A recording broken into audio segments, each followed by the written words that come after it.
Zee 24 तास एक पाऊल पुढे। यशस्वी ठरलेल्या आयपीएलच्या धर्तीवर भारतात बॅडमिंटनला ग्लॅमर मिळवून देण्यासाठी आयबीएल अर्थात इंडियन बॅडमिंटन लीगचा प्रारंभ करण्यात आला। त्याकरता आयोजित करण्यात आलेल्या आयबीएलचा पहिला लिलाव भलताच लक्षवेधी ठरला। प्लेयर्सच्या लिलावात सर्वाधिक बोली लागल्या त्या भारतीय टेनिस स्टार सायना नेहवाल आणि टॉप सीडेड मलेशियन ली चॉंग वेई करता। पहिल्या इंडियन बॅडमिंटन लीगचीच चर्चा सध्या चहूकडे ऐकायला मिळते। सुपरहिट ठरलेला आयपीएलचा फॉर्म्युला वापरून आयोजित करण्यात येणाऱ्या या आयबीएल मध्ये राष्ट्रीय प्लेयर्ससह परदेशी बॅडमिंटन प्लेयर्सच्या खेळाची मजाही बॅडमिंटन प्रेमींना अनुभवता येणार आहे। आयबीएलच्या यशस्वी आयोजनाच्या दृष्टीने पडलेलं पहिलं पाऊल म्हणजे बॅडमिंटन प्लेयर्सचा झालेला लिलाव। या लिलावात भारतीय बॅडमिंटन स्टार सायना नेहवाल आणि टॉप सीडेड मलेशियन ली चँग वेई करता लागलेली सर्वाधिक बोली सर्वांच्या चर्चेचा विषय ठरली। आयबीएल मध्ये सायना हैदराबाद हॉटशॉट टीमचं प्रतिनिधित्व करणार आहे।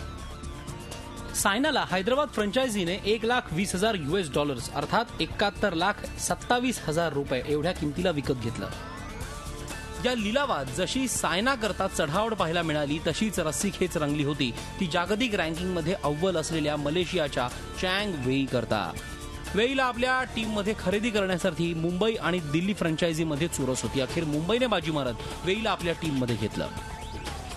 वेई करता मुंबई फ्रँचायझीने $1,35,000 बोली लावली। भारतीय चलनात बोलीची रक्कम सुमारे $80,19,000 इतकी भरते।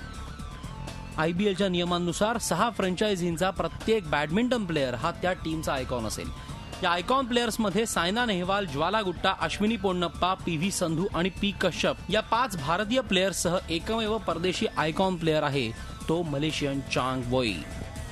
कॉमनवेल्थ गेम्समध्ये भारताकरता ब्रॉन्झ मेडलची कमाई करणाऱ्या पारुपल्ली कश्यप करता बंगळुरू फ्रँचायझीने तब्बल $75,000 म्हणजेच $44,55,000 बोली लावली। आयकॉन प्लेयर्स म्हणून निवडल्या गेलेल्या ज्वाला गुट्टा आणि अश्विनी पोन्नप्पा यांच्याकरता मात्र हा लिलाव धक्कादायक असाच म्हणावा लागेल, कारण या प्लेयर्स करता ठरवण्यात आलेल्या बेस प्राइसवर खरेदी करण्यास कोणत्याही फ्रँचायझीने तयारी दाखवली नाही। अखेर आलेल्या नामुष्कीवर तोडगा काढत आयबीएल मॅनेजमेंटने या 2 प्लेयर्सची बेस प्राइस $50,000हून खाली उतरवत $25,000 वर आणली। तेव्हा या 2 प्लेयर्स करता फ्रँचायझींनी बोली लावली।